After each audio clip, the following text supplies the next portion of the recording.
Alors que l'épidémie de Covid-19 sévit depuis bientôt un an, en France, une partie des victimes indirectes reste largement oubliée, les étudiants.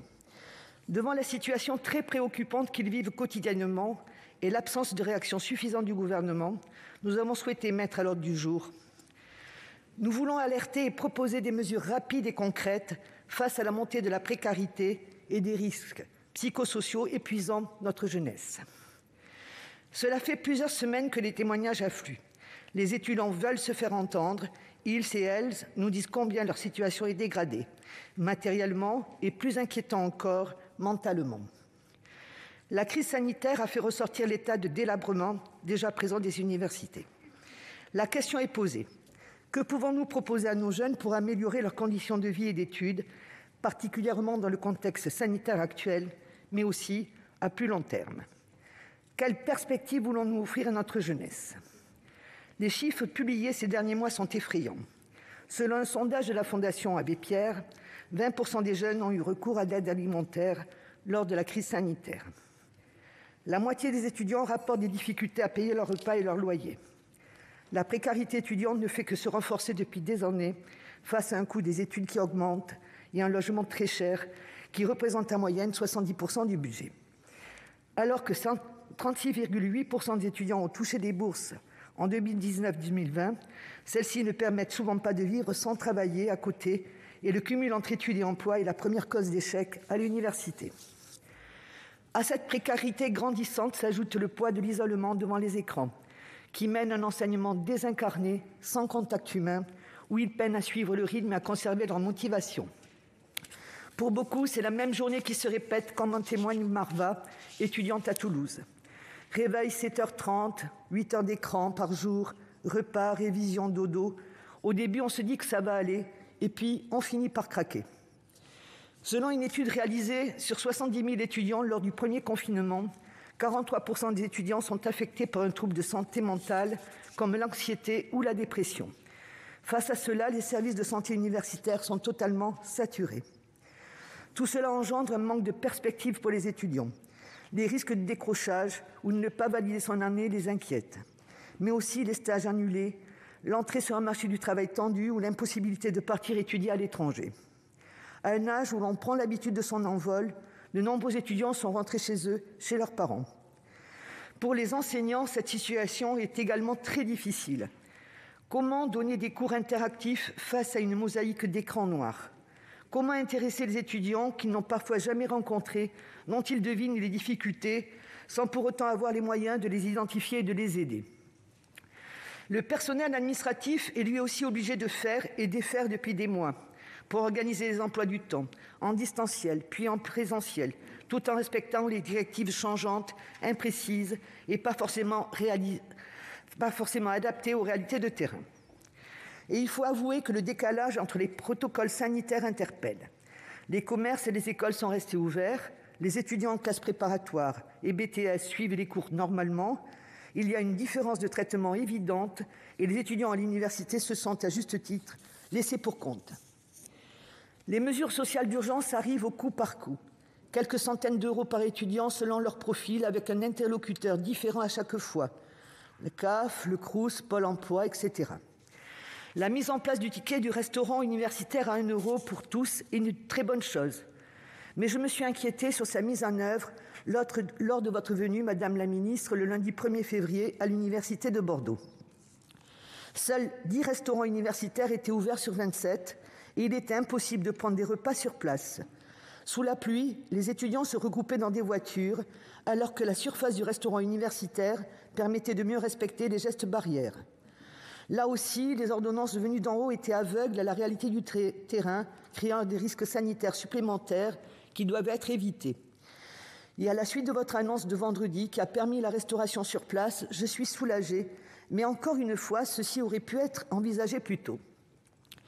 D'autres mesures sont positives, bien sûr, avec la création de jobs étudiants, le recrutement d'assistantes sociales et de professionnels de santé universitaires et le chèque santé mentale, même si la démarche pour en bénéficier est compliquée. À l'université de Bordeaux-Montaigne, c'est une infirmière pour 18 000 étudiants et une seule embauche d'un poste de psychologue. On est loin du doublement annoncé. Pour la totalité des collectifs et syndicats étudiants que nous avons rencontrés, ces mesures sont loin d'être suffisantes, car la Covid a aggravé une situation qui était déjà très critique en termes de pauvreté des étudiants, d'échec à l'université, de manque de moyens généralisés. À quand une réponse structurelle à ce problème qui donnerait à tous les étudiants les meilleures conditions pour réussir leurs études ? Dans les pays scandinaves, chaque étudiant perçoit une allocation individuelle indépendamment du revenu de ses parents pour lui permettre de se consacrer sereinement à ses études et de prendre son autonomie.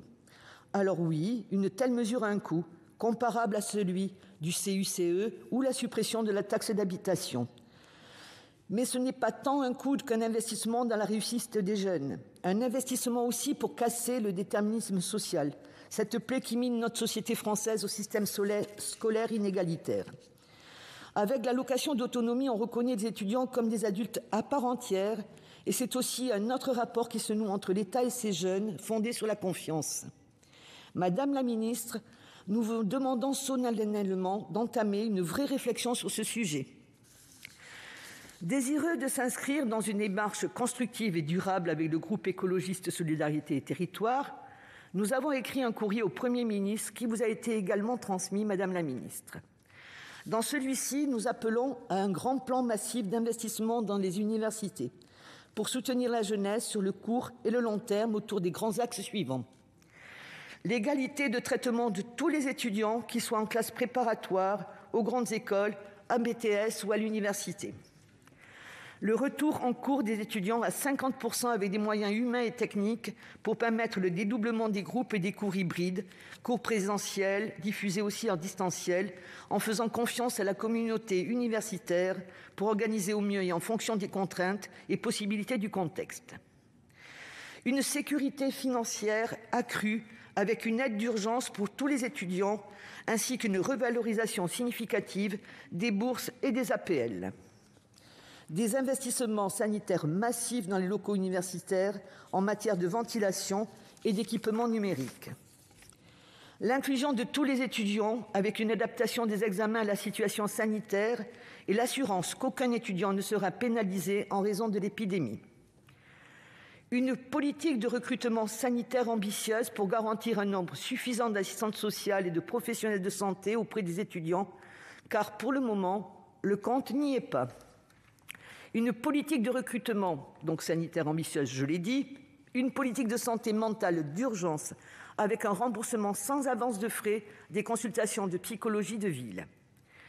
Et sur le plus long terme, la création d'une allocation d'autonomie pour tous les étudiants. Madame la ministre, nous connaissons les efforts financiers conséquents que le gouvernement a faits depuis le début de la crise. Mais aujourd'hui, nous vous demandons de continuer ces efforts envers notre jeunesse et d'entendre réellement leurs cris d'alarme. Ces mesures que nous appelons de nos vœux ne sont pas des dépenses inutiles, mais des investissements nécessaires. Investissons dans notre avenir, investissons dans notre jeunesse. Je vous remercie. Monsieur le Président, Madame la Ministre, mes chers collègues, avant la crise sanitaire, la précarité étudiante était déjà une réalité. Près d'un étudiant sur deux travaillait pour financer ses études et subvenir à ses besoins. L'accès au logement, aux soins, à une alimentation saine relevait d'un défi au quotidien pour bon nombre de nos étudiants. L'action gouvernementale reposait alors sur 3 leviers complémentaires: l'augmentation des bourses sur critères sociaux, la construction de nouveaux logements universitaires, la mobilisation d'aides pour les situations d'urgence. Depuis le 14 mars 2020, la décision gouvernementale de fermer les établissements d'enseignement supérieur pour protéger la population du Covid-19 a changé la donne. Depuis, les situations de précarité que nous connaissions avant la crise s'aggravent et se multiplient. La moitié de nos étudiants qui travaillaient pour vivre ont perdu leur emploi. À cela s'ajoute la détresse psychologique liée à l'isolement social d'une grande partie de notre jeunesse. L'étude menée à ce sujet par l'Observatoire national de la vie étudiante en dit long, puisque 31% des étudiants interrogés ont connu une détresse psychologique lors du confinement. S'ajoutent encore les incertitudes qui pèsent sur l'avenir des futurs diplômés. L'accès au stage, dans un tel contexte de crise sanitaire et économique, est fortement menacé. La constitution des futurs réseaux professionnels l'est tout autant. Nous connaissons des risques accrus de décrochage scolaire, notamment en première année de licence. Tout n'est pas perdu. L'apprentissage a connu un engouement inédit l'an passé, malgré la crise, avec la signature de 500 000 contrats. Le plan de soutien à l'apprentissage du gouvernement y est pour beaucoup. Nous sommes très favorables aux indépendants, à la prorogation de ce dispositif, comme l'a indiqué notre ministre du Travail, Elisabeth Borne. Les mesures palliatives prises par le gouvernement sont des gestes plus ou moins importants. Les repas à 1 euro pour tous, l'accès au soutien psychologique et surtout le retour progressif aux cours en présentiel. Et c'est bien là, Madame la Ministre, le vrai sujet. Les étudiants demandent à étudier dans de bonnes conditions, à retrouver le lien avec leur université, leurs professeurs, leurs camarades. L'émulation qui se trouve au sein des campus est irremplaçable. Je partage à cet égard l'avis du professeur Delfraissy, le retour en cours des étudiants est une question de santé publique. Nous devons aussi veiller à la bonne lisibilité de l'action publique et pour cela assurer une cohérence entre les différentes décisions. Comment, beaucoup de mes collègues l'ont dit, justifier la fermeture des universités par prudence alors que les classes prépa et les classes de BTS restent ouvertes?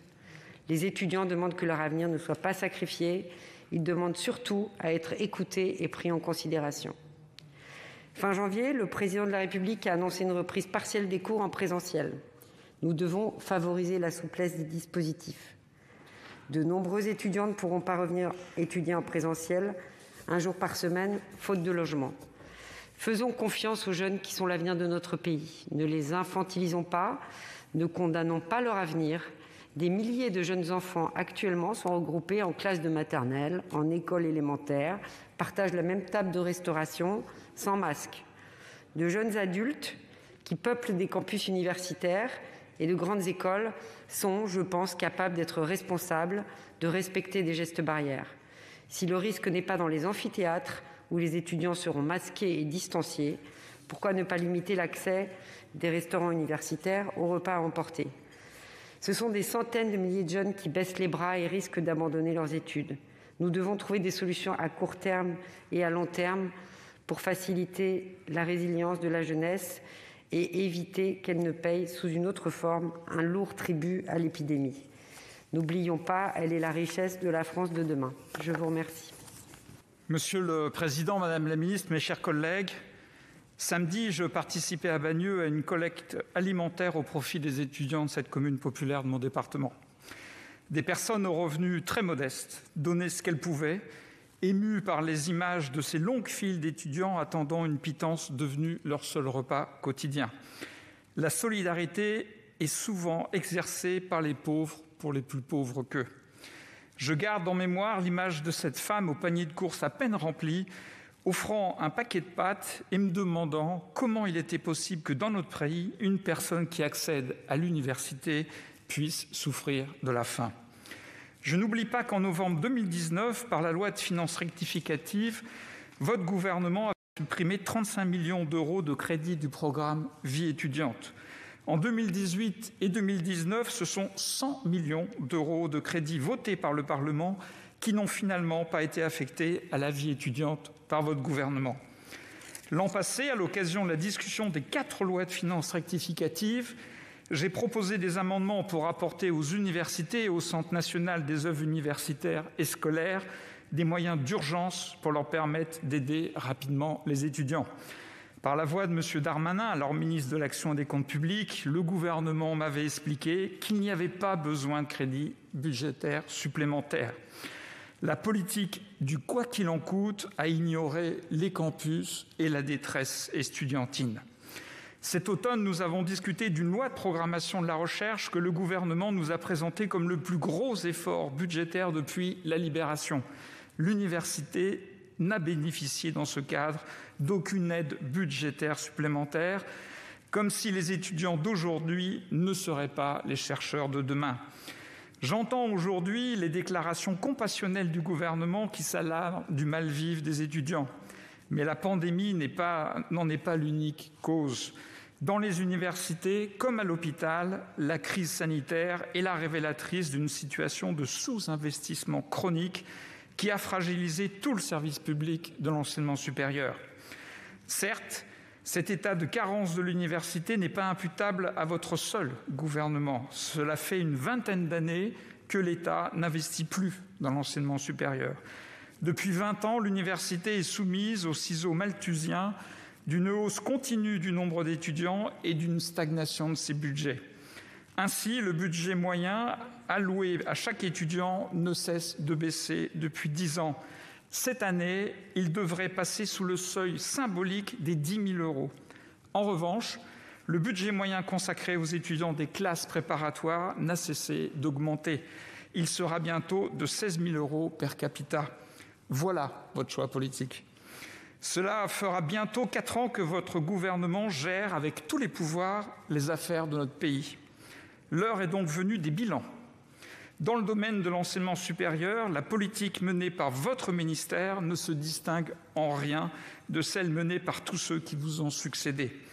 Elle n'a fait qu'accompagner un progressif mais irrépressible désengagement de l'État. L'université n'a pas été une priorité politique de votre gouvernement. Les premières victimes de ce sous-investissement chronique sont les étudiants. Avant la crise, leur situation matérielle d'existence ne leur permettait pas de poursuivre leur cursus dans de bonnes conditions pédagogiques. Avec la crise, ils souffrent d'une paupérisation dramatique qui s'ajoute à l'isolement, la privation de vie sociale, l'absence de toute perspective et une inquiétude grandissante sur la valeur qui sera attribuée à leur diplôme. Avant la crise, 40% des étudiants travaillaient pour se payer leurs études. Avec la crise, près de 60% d'entre eux ont été privés de toute activité salariale. Le président de la République nous a expliqué, je le cite, qu'un étudiant devait avoir les mêmes droits qu'un salarié. Alors, pourquoi ne profite-t-il pas des mesures de chômage partiel pour toutes ces activités salariées qui les faisaient vivre et qu'ils ne peuvent plus exercer ?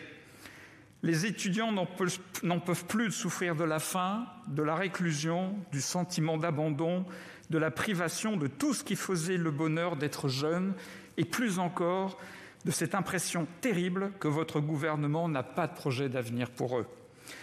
J'emprunte ma conclusion à un étudiant qui livrait son désespoir au journal La Croix. Je le cite. Je le lis tous les matins. La vraie honte, c'est de voir tant d'étudiants peinant à se nourrir, alors qu'en se formant, ils créent la richesse de demain. Je vous remercie. Monsieur le Président, Madame la Ministre, chers collègues, concertation, stabilité et cohérence, voilà ce que souhaitent les étudiants et la communauté enseignante, voilà ce dont a besoin l'université. Les efforts consentis par nos étudiants en cette période de crise sanitaire sont immenses. Ne connaissant finalement que peu de formes graves de la Covid-19, ils sont soumis à des restrictions drastiques de leur mode de vie, entraînant pour beaucoup une grande précarité. D'innombrables témoignages illustrent cette détresse étudiante. À cela s'ajoute l'incertitude face à l'avenir. Notre jeunesse, considérée comme inébranlable, montre aujourd'hui les stigmates d'un combat qu'elle ne peut supporter à elle seule. Les récentes annonces du président de la République, même si elles prennent en compte une partie des revendications, ne peuvent être considérées comme suffisantes. Ces mesures d'accompagnement ont été mises en œuvre en réaction à la crise étudiante et c'est ce manque d'anticipation qui plonge dans le désarroi des milliers de jeunes. Rappelons l'action dynamique et concrète des collectivités, je le constate notamment dans mon territoire, région Sud, département des Alpes-Maritimes, communes mobilisées de toutes leurs forces pour le bien-être des étudiants. La métropole Nice-Côte d'Azur présente en ce moment même de nouvelles actions. Le village de Gillette, quant à lui, organise une collecte pour leur venir en aide. Sur le terrain, je dialogue régulièrement avec des étudiants et membres de la communauté enseignante. Ces échanges m'ont amené à alerter rapidement le gouvernement, puis à proposer la demande de reprise à hauteur de 50%, ainsi que l'accélération et la systématisation de l'offre de vaccination pour les volontaires. L'université passe avant tout par des interactions entre professeurs et étudiants. Couper ce lien, c'est donc amoindrir cette envie que les étudiants ont de se lever tous les jours pour apprendre. Rétablir un rythme de travail à 50% que les cours à distance ont tendance à diluer permettra de sortir les étudiants de l'isolement et d'une solitude où s'érode jour après jour leur motivation. Limiter à 20% le présentiel ne permet pas de résoudre toutes les inégalités, il faut poursuivre les efforts. Étudiants en prépa, BTS et à l'université ont les mêmes droits mais ne bénéficient pas des mêmes conditions garanties par l'État. Et c'est notamment cette différence de traitement qui suscite l'incompréhension. En quoi ce brassage, finalement, serait différent ? Je crois qu'il faut cesser cette infantilisation qui sacrifie cette génération. Dorénavant, il ne s'agit plus seulement de corriger les erreurs du passé, mais de ne pas les répéter. Cette pandémie nous oblige à repenser l'université dans son ensemble et dans toute sa complexité. La crise a certes mis à nu des failles structurelles, mais elle ne les a pas créées. En ce sens, saisissons-nous de cette opportunité pour les combler. L'urgence est absolue et nous devons investir sur le long terme. Il faut, à mon sens, renforcer le principe d'autonomie des universités. Chaque composante présente une spécificité. Je pense par exemple à la filière STAPS. Ces particularités ne permettent pas aujourd'hui une application uniforme des mesures dédiées par votre ministère. Il y a un vrai besoin de flexibilité. Il faut de la cohérence, de la clarté et un cap. Ce ne sont pas mes mots, Madame la Ministre, mais ceux du chef de l'État. Deuxième enjeu, donc, celui des incessantes variations réglementaires. Pour ne plus courir de manière erratique après la crise, il faut cesser cette valse délétère de circulaires et présenter une stratégie de long terme. Il n'est plus possible qu'étudiants et enseignants n'aient pour seul gouvernail l'inconstance. Cette exigence est rendue encore plus urgente par la menace d'un confinement. Il faut aussi admettre que la formation des étudiants en ressort dégradée. Il est donc impératif d'y remédier.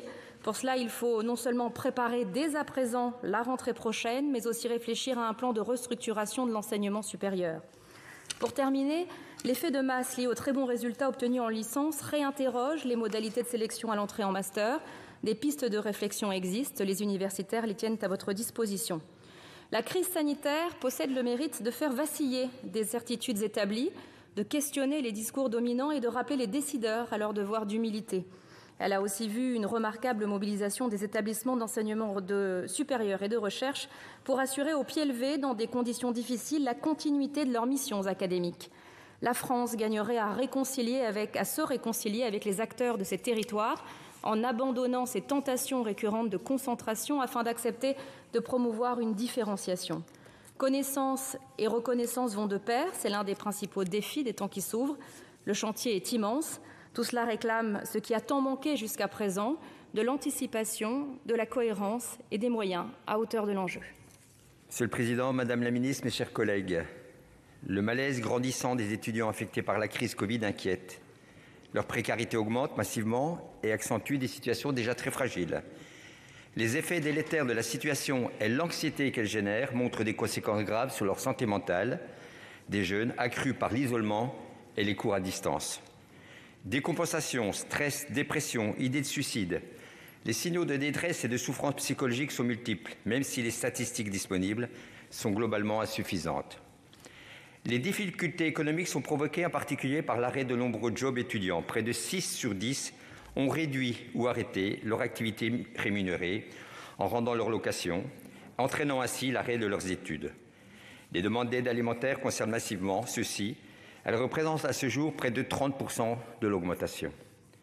Certaines images de files d'attente ont légitimement choqué. L'aggravation de la situation s'observe également au sentiment d'une forme d'abandon et d'inutilité. S'estimant insuffisamment écoutés et sollicités par les pouvoirs publics, ils voient leur horizon s'obscurcir sans constater une réaction qui soit à leurs yeux à la hauteur des enjeux et de leur peur pour l'avenir. Cette détérioration n'a été prise en compte que tardivement et de façon insuffisante, malgré de nombreuses alertes, et je mesure chaque jour la difficulté de la tâche du gouvernement en cette période exceptionnelle, mais nous devons tous ensemble être beaucoup plus exigeants en faveur du monde étudiant. Il faut de toute urgence, Madame la Ministre, tant que des mesures d'éradication du virus ne seront pas applicables, adapter la stratégie du pays à tous les secteurs d'activité et n'abandonner personne. La vie sociale des jeunes étudiants est essentielle. Les dernières annonces, bien que tardives, du gouvernement vont dans le bon sens, mais manquent d'ampleur. Un jour par semaine en présentiel, avec une jauge maximale de 20%, 2 repas par jour à 1 €, un accompagnement psychologique sous forme de chèque pour ceux qui sont en mal-être.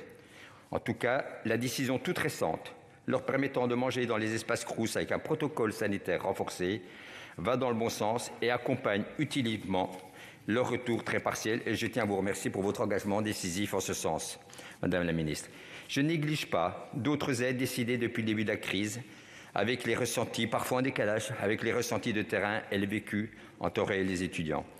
J'ai eu copie de la lettre de la présidente de l'Université de Franche-Comté et de Bourgogne, signée par d'autres présidents de composantes, en ce sens qui nous parle de cet immense désespoir des étudiants avec une interrogation, la différenciation de traitement entre les étudiants et ceux qui sont en CGPE, les BTS, où la scolarité est maintenue. La question résonne, elle la pose ainsi. La jeunesse universitaire est-elle moins précieuse que celle qui étudie dans les lycées?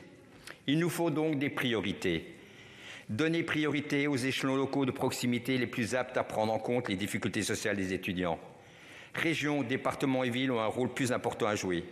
Il faut leur garantir budgétairement les conditions d'une prise en charge optimale pour tous. Aujourd'hui, c'est une dimension territoriale de solidarité dans la proximité dont nous avons besoin. Les incompréhensions entre l'État et les territoires doivent être levées en faveur d'eux.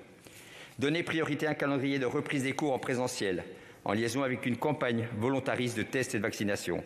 Rien ne l'interdit à ce stade, malgré les incertitudes sur l'évolution de la pandémie. Cette génération est précieuse et il faut que la vaccination soit effective pour tous les étudiants et étudiantes. Cela apportera la preuve de leur importance.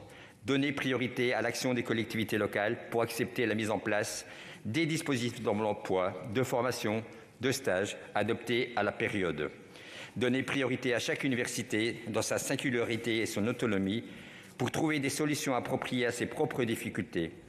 L'institution elle-même a ses propres difficultés, mais elle est épuisée par les changements.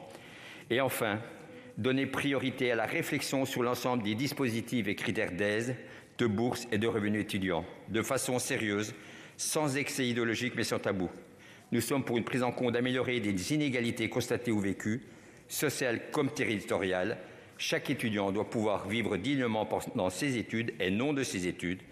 Les comparaisons internationales doivent nourrir utilement nos réflexions et inflexions. Je vous remercie. Merci, chers collègues. Après toutes ces interventions, la parole est désormais à Madame Frédérique Vidal, ministre de l'Enseignement supérieur, de la Recherche et de l'Innovation.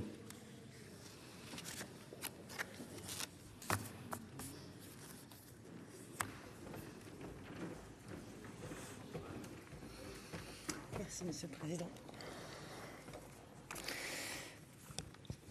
Monsieur le Président, Mesdames les sénatrices, Messieurs les sénateurs, je tenais tout d'abord à vous remercier d'avoir organisé ce débat et je suis très heureuse que le sujet des étudiants et de leur avenir intéresse la Haute Assemblée en ce début de février 2021.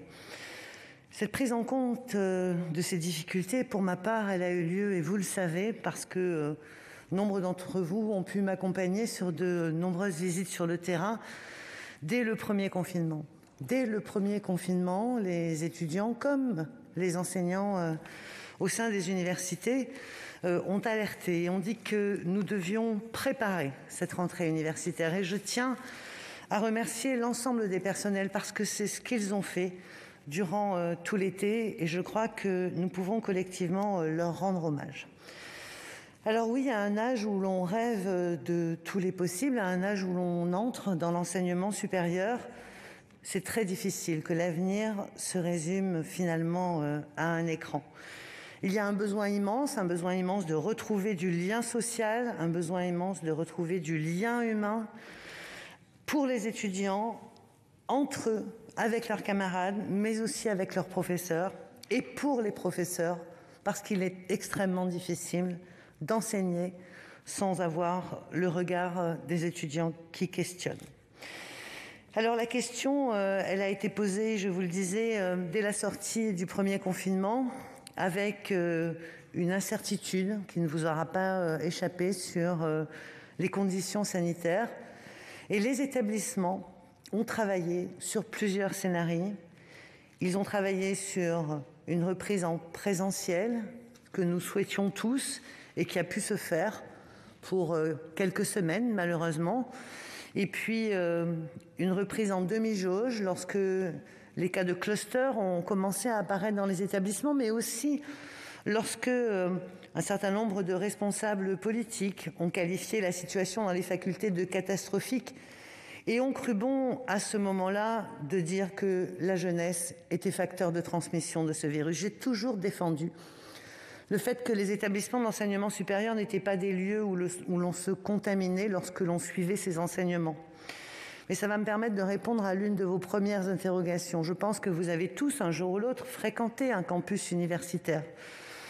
Si c'est le cas, j'imagine que vous vous rappelez à quel point la vie sur un campus est différente de la vie dans un lycée.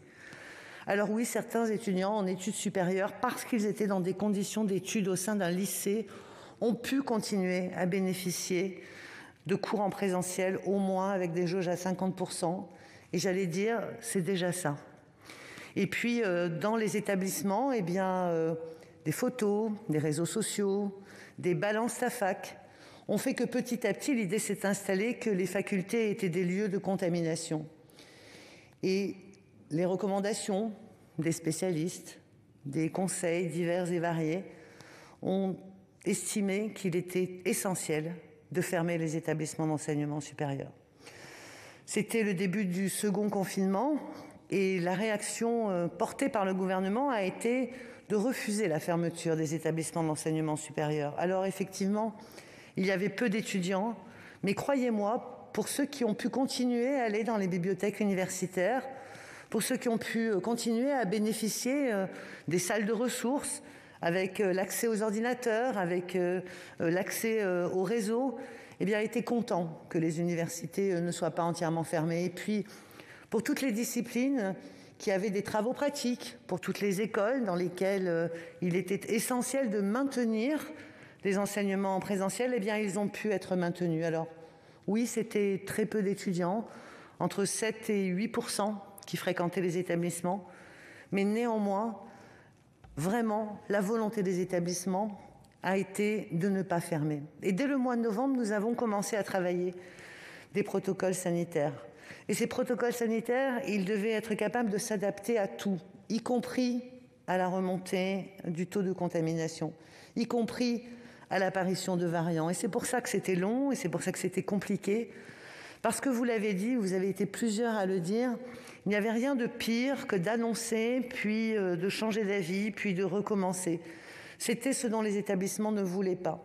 Et c'est avec les établissements que nous avons mis en place des protocoles pour 3 étapes. 3 étapes dès le début du mois de janvier. Première étape, faire revenir les étudiants les plus fragiles.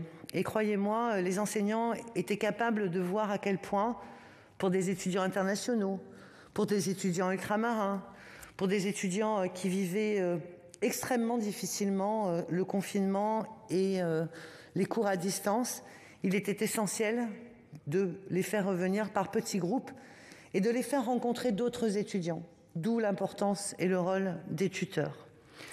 Et puis, les premières années, parce que ces premières années, justement, comme ils n'avaient passé que quelques jours ou quelques semaines au sein des écoles et des universités, ils n'avaient pas eu le temps de se faire des camarades. Pour certains d'entre eux, ils venaient d'autres régions, ils venaient d'autres pays, et ce besoin de créer des liens qui ensuite pouvaient être maintenus au travers des réseaux sociaux, il s'exprimait majoritairement pour ce que l'on appelle les primo-entrants.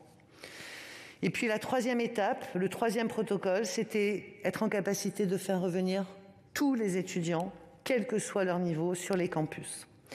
Et ça, c'est ce à quoi nous sommes arrivés à partir du lundi 8 février. Et donc, tous ces protocoles ont été préparés et co-construits avec les établissements. Alors oui, c'est compliqué, oui, c'est difficile de refaire des emplois du temps, mais croyez-moi, l'immense majorité des personnels, l'immense majorité du corps enseignant, est prêt à faire des choses complexes et compliquées pour faire revenir les étudiants, parce que les étudiants sont, comme pour moi, à la fois leur boussole et leur priorité. Ce travail très important qui a été mené avec l'ensemble des établissements, il est compliqué encore, et je crois que c'est important de le dire, par la complexité des envies. Il y a dans les établissements des personnels qui estiment que c'est dangereux de venir travailler et qui préfèrent rester en télétravail. Il y a au sein des étudiants qui sont retournés dans leur lieu familial, dans leur lieu d'habitation familiale, et qui n'ont pas envie de revenir. Il y a ceux qui ont des difficultés pour revenir parce qu'ils ont laissé leur appartement, ils existent. Il y a aussi ceux qui finalement se trouvent très bien et veulent continuer à étudier à distance. Et c'est un défi de plus pour les établissements que d'être capable d'identifier ces étudiants. Mais ce que je voudrais partager avec vous ce soir à ce sujet, c'est, j'ai déjà eu l'occasion de le dire, le taux de présence aux examens. Le taux de présence aux examens est resté le même que celui du premier semestre de l'année 2019-2020. Et ça signifie que le système universitaire et le système des écoles a tenu. Ça signifie que les enseignants-chercheurs ont été chercher les étudiants. Ça veut dire que les tuteurs ont joué leur rôle. Ça veut dire que tout le système s'est mobilisé au service des étudiants. Alors, tout n'est pas parfait, tout ne fonctionne pas, mais en tout cas, je voulais saluer à la fois ce travail des personnels des établissements et aussi ce travail des étudiants pour les étudiants. Parce que vous en avez parlé, et bien sûr, j'y reviendrai, il y a de nombreux étudiants qui sont en souffrance. Il y a aussi de nombreux étudiants qui ont dépassé ces souffrances et qui ne demandent qu'à faire, ne demandent qu'à aider, ne demandent qu'à participer. Et cela aussi, bien sûr, nous devons être capables de le saluer. Un petit mot, monsieur le sénateur Ingré, sur la question des vaccins. La question des vaccins, vous savez bien que pour le moment, la seule chose dont nous sommes sûrs, c'est qu'ils protègent individuellement. Et ça a été rappelé. Fort heureusement, individuellement, les jeunes, lorsqu'ils sont contaminés, développent très rarement des formes graves. Nous ne savons pas aujourd'hui si les vaccins protègent de la transmission et de la contamination envers les autres. Donc vacciner les jeunes, aujourd'hui, et l'ensemble des scientifiques sont d'accord sur ce point, au moins sur celui-là, eh bien nous n'avons aucune idée de l'efficacité de ce dispositif.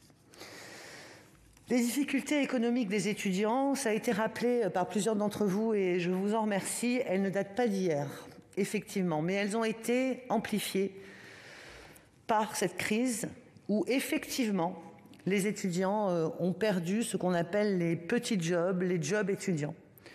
Tous les étudiants qui avaient des contrats de travail ont été évidemment pris en charge comme toute personne ayant un contrat de travail. Tous les étudiants qui avaient des contrats d'apprentissage ont bien entendu été accompagnés et aidés. Et si nous avons maintenu le nombre d'apprentis cette année, c'est parce que le gouvernement a été présent auprès des entreprises pour faire en sorte que l'apprentissage ne soit pas sacrifié. S'ils avaient des contrats de professionnalisation, ils ont pu les conserver. Mais effectivement, pour tous ces petits jobs, ces petits emplois qui aident à la fin du mois, eh bien, nous avions une véritable difficulté que la crise sanitaire a amplifiée, que la difficulté économique des familles a amplifiée, que la difficulté à avoir des échanges. Certains étudiants internationaux ne sont pas rentrés chez eux cet été parce qu'ils avaient peur de ne pas pouvoir revenir, parce qu'on ne connaissait pas les conditions sanitaires et la façon dont pourrait se faire leur retour. Eh bien oui, tous ces étudiants-là sont en difficulté. Mais là encore, nous n'avons pas attendu pour agir. C'est dès le mois de juin que les loyers des résidences universitaires ont été gelés. Dès le mois de juin que l'on a annoncé qu'il n'y aurait pas d'augmentation des frais d'inscription. Dès le mois de juin aussi que nous avons pour la deuxième année consécutive augmenté les bourses sur critères sociaux. Et puis nous avons pu doubler les fonds d'aide d'urgence. Et je voudrais rester un moment sur ces fonds d'aide d'urgence. Leur particularité, c'est qu'ils peuvent être demandés par tout étudiant. Un étudiant boursier comme un étudiant non boursier, un étudiant international comme un étudiant national. La particularité, c'est que nous avons fortement augmenté ces fonds d'aide d'urgence et qu'un étudiant qui pouvait percevoir jusqu'à un peu plus de 3 000 € peut aujourd'hui percevoir jusqu'à un peu plus de 5 000 € par an. La réalité, c'est que nous avons simplifié les processus et les directeurs de Crous peuvent directement attribuer 500 € d'aide d'urgence sans que les dossiers aient à être examinés en amont de l'attribution de ces aides. C'est tout cela qui a été fait et c'est de cela aussi que les étudiants ont besoin. Et puis une aide ponctuelle pour accompagner tous les étudiants boursiers au mois de décembre. Plus de 750 000 étudiants sur les 2,7 millions que compte notre pays sont aujourd'hui des étudiants boursiers. Et puis, nous allons évidemment continuer. Et continuer, ça signifie quoi? Ça signifie nous préoccuper de la question des stages. Et vous l'avez rappelé, monsieur le sénateur Grosperrin, ça ne se fait pas seul, ça ne se fait pas d'un bureau rue Descartes, ça ne se fait pas de Paris. Nous avons besoin de stages sur le terrain. Ça se fait donc avec l'AMF, avec l'ADF, avec l'ARF, avec la CGPME, avec l'ensemble des organisations patronales et des organisations syndicales. Ça se fait en interministériel avec ma collègue Elisabeth Borne. Et nous sommes en train de recenser sur le territoire les stages. Nous sommes en train d'en créer dans les administrations. Parce que oui, certains diplômes nécessitent qu'il y ait des stages disponibles pour les étudiants. Et c'est notre prochain défi et notre prochain challenge. Et puis pour pallier à la perte des petits jobs, eh bien oui, nous avons créé des emplois étudiants dans les Crous, des emplois étudiants dans les universités. Et lors de la visite à Bordeaux, qui a été mentionnée par deux d'entre vous, mesdames les sénatrices, vous avez raconté ce que nous avons vu ensemble dans ces services de santé universitaires. Le rôle très important de ces étudiants sentinelles, ce sont des emplois étudiants des universités. Le rôle très important des étudiants référents dans les cités universitaires qui repèrent ceux qui vont mal, c'est aussi des emplois que nous avons créés. Le rôle essentiel des étudiants tuteurs qui reprennent en petits groupes, avec une dizaine d'étudiants, toujours les mêmes, les fondamentaux et les bases qui ont eu du mal à être acquises pendant le premier semestre. C'est tout cela qui, sur le terrain, permet à nos étudiants d'être accompagnés et finalement de leur donner aussi la possibilité, au travers de ces emplois, de pallier à l'absence de job étudiant. Et puis c'est aussi la modification de la règle des services civiques. Alors oui, ça n'est pas parfait, oui, on pourrait faire plus, oui, on pourrait faire mieux, mais nous sommes en train d'y travailler. Il faut simplifier drastiquement la question de l'emploi étudiant. Une action forte aussi en faveur de l'aide alimentaire. Ça a été rappelé par plusieurs d'entre vous et je vous en remercie. Là aussi, il fallait mettre en place des protocoles sanitaires. Nous sommes dans une situation où nous avons généralisé le couvre-feu. Nous sommes dans une situation où certains d'entre vous réclament un nouveau confinement en disant que nous prenons des risques. Et dans le même temps, on fait revenir les étudiants à l'université. Dans le même temps, on prend en compte le fait que, vous avez raison, quand ils partent avec leur sac, mais qu'ils ont cours 5 minutes après, ça veut dire qu'ils mangent quand? Ils mangent plus tard, après leur cours. Nous l'avons vu, vous avez raison, nous l'avons vu lundi, vendredi, il y avait des protocoles pour être assis dans les restaurants universitaires. C'est aussi en allant sur le terrain, c'est là que l'on voit la réalité des actions qui sont faites, c'est là qu'on voit le dernier kilomètre. C'est là qu'on voit qu'effectivement, si on n'a pas suffisamment de protocoles robustes pour convaincre les autorités sanitaires, eh bien, on n'est pas allé jusqu'au bout de ce que l'on voulait porter. Et ce que l'on voulait porter, c'était des repas à 1 € équilibrés pour tous les étudiants. Et ce qu'on voulait porter, c'est évidemment la capacité pour eux de les consommer. Alors, vous mentionnez les restaurants universitaires qui étaient fermés. Oui, bien sûr, puisqu'il y avait très peu d'étudiants sur les campus, beaucoup de restaurants universitaires étaient fermés. Il y en a plus d'une centaine qui ont réouvert en 10 jours. Parce que réouvrir un restaurant universitaire, mettre en place ces protocoles sanitaires, ce n'est pas quelque chose qui se fait d'un claquement de doigts. Et je crois que vous le savez aussi. Les structures de restauration, vous l'avez vu aussi, elles s'adaptent. Et vous avez entendu les directeurs de Resto U qui nous disaient « si les étudiants n'ont pas cours demain, eh bien, ils peuvent partir avec des repas supplémentaires. Si on est fermé le week-end, eh bien, ils peuvent évidemment emporter suffisamment de repas. » Et puis arrêtons d'opposer ce que fait le réseau des heures, et qui est absolument essentiel, avec ce que font les associations, qui pour certaines sont des associations étudiantes et qui, là aussi, pratiquent la solidarité, l'engagement, le bénévolat pour venir en aide aux autres étudiants. Bien sûr que ces associations étudiantes, nous les subventionnons pour créer des épiceries solidaires qui sont bien plus que des épiceries, qui sont aussi des lieux où l'on vient chercher du lien social, où l'on vient chercher des conseils. Et puis, toutes les initiatives qui nous permettent de faire en sorte que les étudiants puissent être accompagnés dans ces moments difficiles. Pourquoi voulez-vous les opposer ? C'est essentiel que nous puissions travailler tous ensemble. Et là aussi, je prendrai l'exemple de la région Bretagne. Comme pendant le premier confinement, la région Bretagne a confié au Crous des financements pour augmenter les aides alimentaires, pour augmenter le soutien psychologique, pour augmenter l'accompagnement financier des étudiants qui en avaient besoin. C'est comme ça qu'on avance. On avance tous ensemble parce que c'est la jeunesse de notre pays commun. Un mot enfin sur la question de l'accompagnement psychologique des étudiants. Nous avons mis en place différentes mesures sur le front de l'accompagnement humain. Mais vous l'avez dit et vous avez raison, la première des réponses, c'était de faire revenir les étudiants. C'était de leur permettre de recréer du lien social. Et vous avez raison de souligner aussi l'immense responsabilité des étudiants. Bien sûr qu'ils sont conscients que nous sommes en train de leur permettre de revenir alors que nous avons une inconnue, une nouvelle inconnue, 3 nouveaux inconnus, des variants, et que oui, nous observons au jour le jour ce qui se passe. Mais regardez ce qui se passe partout en Europe, partout dans le monde. Si quelqu'un est capable aujourd'hui de faire une modélisation réaliste et de dire « après-demain, on sera capable de faire ci », ou « dans une semaine, on sera capable de faire ça », eh bien qu'il produise cette modélisation réaliste.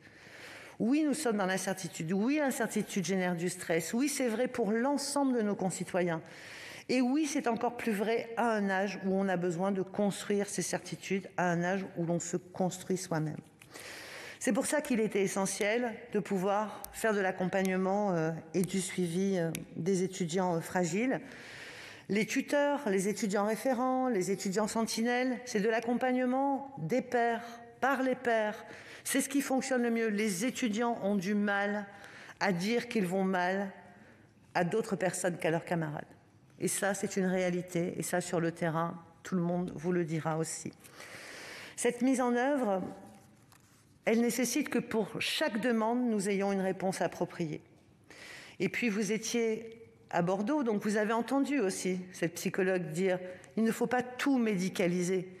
Les étudiants, ils ne vont pas bien parce qu'ils ont besoin de voir d'autres étudiants. Et pour certains d'entre eux, le fait de voir d'autres étudiants, ce sera suffisant. Et puis le protocole de parcours de soins, de santé psychologique, et vous avez raison, il faut travailler la prévention, mais là, pour le moment, on est dans la réponse immédiate. Ce parcours de soins, il a été fait avec des professionnels de santé. Il a été fait avec les fédérations de psychologues. Il a été fait pensé dans un parcours de soins. Un médecin généraliste, que ce soit un médecin de service de santé universitaire ou que ce soit un médecin qui a accepté de pratiquer le tiers payant pour que l'étudiant n'ait pas d'avance à faire. Un psychologue, que ce soit un psychologue du service de santé universitaire, du bureau d'aide psychologique, des Crous, des villes, tout le monde est mobilisé. Et là encore, on peut faire appel à des psychologues internes aux établissements ou à des psychologues de ville. Je crois, Madame la sénatrice, que vous disiez que vous aviez beaucoup discuté avec l'université dans votre très beau département des Alpes-Maritimes. Eh bien, figurez-vous que dans cette université, dans ce très beau département des Alpes-Maritimes, que je connais un tout petit peu, eh bien, lorsque l'on permet aux services de la ville qui ont mis en place des aides psychologiques pour les jeunes et pour les étudiants, aux services universitaires, au BAPU, au Crous, au CHU de travailler ensemble, on arrive à 20 psychologues mobilisés sur le terrain. 20 psychologues pour une université qui fait 30 000 étudiants. Nous y sommes à un psychologue pour 1500 étudiants. Donc vous voyez que les choses sont possibles à partir du moment où on le fait au service de nos étudiants et où on le fait sans arrière-pensée politicienne. Pourquoi 3 séances de psychologues remboursées ?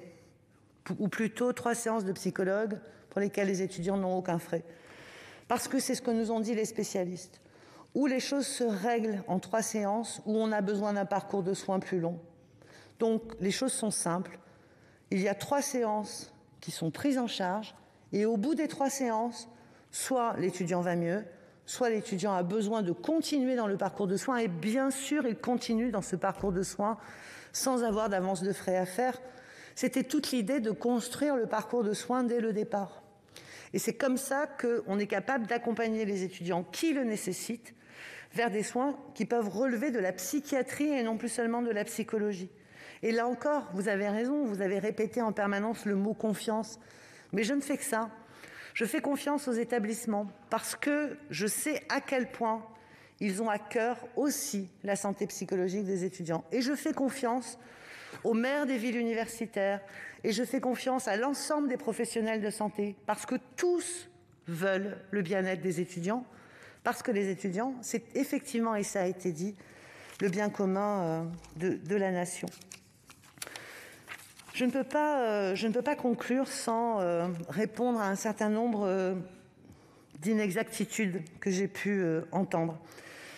Le coût des études, qui relève de la responsabilité de l'État, du gouvernement, du ministère, a baissé depuis 2017. Je pense que personne n'a oublié la suppression de la cotisation de la sécurité sociale. Je pense que personne n'a oublié le doublement pour la 2e année consécutive des bourses sur critères sociaux. Je pense que personne n'a oublié les différentes mesures qui ont pu être prises par ce gouvernement. Monsieur Ouzoulias, je vous sais profondément honnête. Alors quand vous dites qu'il y a 35 millions d'annulations du budget vie étudiante, vous savez bien que c'est un budget de guichet. Et donc, s'il avait fallu rajouter, comme nous l'avons fait cette année, plusieurs dizaines de millions d'euros à ce programme, nous l'aurions fait. Et s'il n'y a pas besoin d'en rajouter parce que, comme je l'avais dit, il y a un non-recours aux aides parce que trop complexe, parce que trop compliqué, et c'est pour ça qu'on a simplifié, alors effectivement, il y a des annulations de crédit.